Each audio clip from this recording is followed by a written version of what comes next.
How to turn on or turn off keep screen on while waving on Samsung Galaxy S26 Ultra.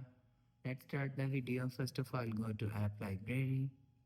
Here click on Settings app. Now in Setting, scroll down and click on Display. After click on Display, scroll down and click on Screen Timeout. After click on screen timeout, you will see keep screen on while waving is here. If you want to turn on, keep screen on while waving. So turn on this button. After turn on this button, you will see keep screen while on while waving is turned on. If you want to turn off, keep screen on while waving. So turn off this button. After turn off this button, you will see keep screen on while waving is turned off. You will turn on or turn off keep screen on while waving from here.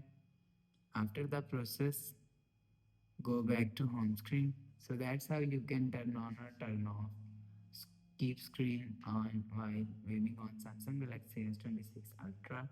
If you like the video, please subscribe. Thanks for watching.